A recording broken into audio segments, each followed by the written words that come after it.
Bismillahirrahmanirrahim. Assalamualaikum warahmatullahi wabarakatuh. Salam sejahtera untuk kita semua.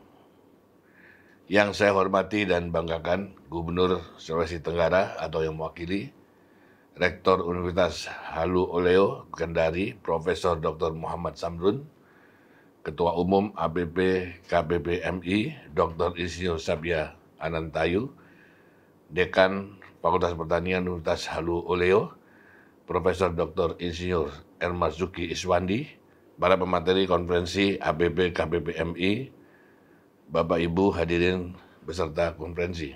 Pertama-tama, marilah kita panjatkan puji syukur kehadirat Allah Subhanahu wa Ta'ala, karena atas rahmat dan karunia-Nya kita masih diberi kesempatan untuk bertemu dalam keadaan sehat walafiat. Sholawat serta salam marilah kita aturkan kepada junjungan kita Nabi besar Muhammad SAW beserta keluarga dan sahabatnya. Semoga kita mendapat syafaat beliau di hari hisab nanti. Saya sampaikan terima kasih kepada Asosiasi Program Studi Penyuluhan Komunikasi, Pembangunan dan Pemberdayaan Masyarakat Indonesia yang mengundang saya untuk ikut menyumbangkan pikiran dan pendapat dalam konferensi yang diselenggarakan hari ini di Fakultas Pertanian Universitas Halu Oleo Kendari. Saya memohon maaf tidak dapat hadir di tengah Bapak, Ibu, dan hadirin, dikarenakan saya harus berada di Medan, Sumatera Utara, untuk agenda yang sudah terjadwal sebelumnya. Bapak, Ibu, peserta konferensi yang saya hormati, saya telah membaca TOR yang disampaikan panitia kepada saya, dan saya sependapat bahwa ancaman ketersediaan pangan dunia harus menjadi perhatian semua negara, khususnya negara dengan jumlah penduduk yang besar. Isu tentang ketahanan dan kedaulatan pangan memang menjadi isu penting selain energi hijau dan pemanasan global serta lingkungan, karena pangan bisa menjadi pemicu perang dan ketegangan kawasan di masa mendatang. Apalagi krisis pangan dunia diperkirakan terjadi menjelang tahun 2050 mendatang, di mana pada saat itu Indonesia juga mengalami ledakan jumlah penduduk usia produktif yang mencapai 70% populasi dari total penduduk Indonesia. Bahkan Badan Pangan Dunia (FAO) meramalkan akan terjadi peningkatan kebutuhan pangan sebanyak 60% di tahun tersebut sebagai konsekuensi agar penduduk dunia tidak terpuruk dalam kemiskinan dan kelaparan. Karena itu saya katakan bahwa Anda semua, para penyuluh pertanian, adalah garda terdepan untuk memastikan agar program ketahanan pangan di Indonesia berhasil, karena Anda semua adalah interlokutor komunikasi pembangunan untuk memastikan terjadi sinkronisasi antara program pemerintah dengan praktek dan kebutuhan di lapangan. Karena terus terang saja, sebagai Ketua DPD RI, selama saya keliling Indonesia, saya banyak menemukan persoalan di lapangan yang tidak sinkron antara kebijakan dan program dari pemerintah pusat dengan kebutuhan di lapangan. Hal tersebut terus terang membuat saya bertanya-tanya tentang bagaimana pola komunikasi dan informasi antara pusat dan daerah, antara pembuat kebijakan dengan penerima kebijakan. Karena saya pernah melihat sendiri beberapa traktor pertanian, bantuan pemerintah pusat tidak digunakan secara maksimal karena tidak sesuai dengan akses ke lahan yang sempit yang berada di lereng bukit dan kendala lain. Hal semacam ini juga terjadi di peralatan-peralatan bantuan lain. Begitu pula dengan program inovasi pertanian, inovasi bibit baru, perubahan pola tanam, perubahan skema pemberian pupuk dan lain-lain. Seringkali terjadi kendala di lapangan. Disinilah peran strategis dan penting para penyuluh dan komunikator pembangunan, khususnya di sektor pertanian. Apalagi jika kita bicara lebih luas lagi, di sektor ketahanan pangan, yang tidak hanya pertanian, tetapi juga peternakan, perkebunan, perikanan, dan kelautan. Jadi sudah sangat tepat bila tema konferensi kali ini menyoal pentingnya penguatan kebijakan dan penguatan anggaran bagi program penyuluh pertanian, karena memang peran Anda sekalian bukan peran kecil, tetapi sangat strategis sebagai bagian penting dalam membangun ketahanan pangan. Saya sebagai Ketua DPD RI akan meminta Komite 2 dan Komite 4 di DPD RI untuk menyuarakan hal ini kepada Kementerian Pertanian dan Kementerian Keuangan. Karena kami di DPD RI bukan membentuk undang-undang APBN, sehingga kami hanya bisa menyampaikan aspirasi sesuai tema konferensi hari ini.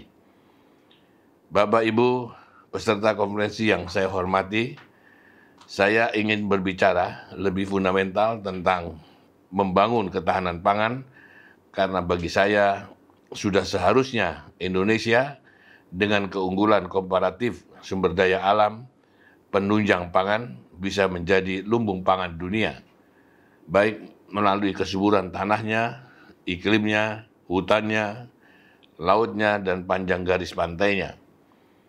Tetapi tentu kita tidak bisa membangun ketahanan pangan atau kedaulatan pangan dengan komponen utama yang kita tidak berdaulat atas hal itu, yaitu komponen penunjang pembangunan ketahanan pangan yang masih harus kita impor.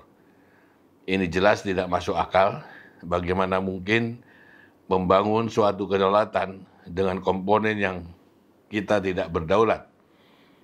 Bagaimana kita akan berdaulat jika kita harus impor bahan baku pupuk? Bagaimana kita akan berdaulat jika kita harus impor bahan baku pestisida? Bagaimana kita akan berdaulat jika kita harus impor vaksin dan obat penunjang untuk ternak? Bagaimana kita akan berdaulat jika kita harus impor saprodi lainnya? Ini tidak boleh terjadi, karena ini kesalahan berpikir dalam membangun kedaulatan, dan hal ini akan membelenggu kita dalam jangka panjang.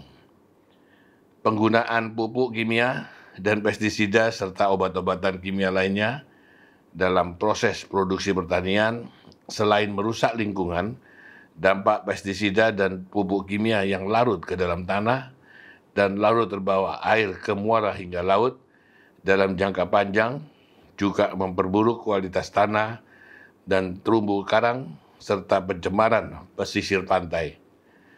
Dan jelas berdampak terhadap sektor perikanan kita, sehingga ikan semakin menjauh dari zona tangkapan nelayan kecil. Dampak multidimensi ini dalam jangka panjang membuat bangsa ini tergantung kepada impor beberapa komoditas pangan. Inilah yang menguntungkan para pemburu rente dari impor, sehingga kondisi ini berlarut hingga hari ini. Ini harus menjadi pemikiran serius bangsa ini. Kita harus mengakhiri rezim impor, terutama komponen impor, dalam proses produksi pertanian kita sendiri. Karena konsepsi dari nilai-nilai luhur yang terdapat di Pancasila yang merupakan rumusan para pendiri bangsa sebenarnya sudah cukup jelas, yaitu kita menanam apa yang bisa tumbuh di sini dan kita memakan apa yang tumbuh di sini. Jadi sudah waktunya Indonesia mempercepat revolusi bioteknologi dengan orientasi yang sangat terukur.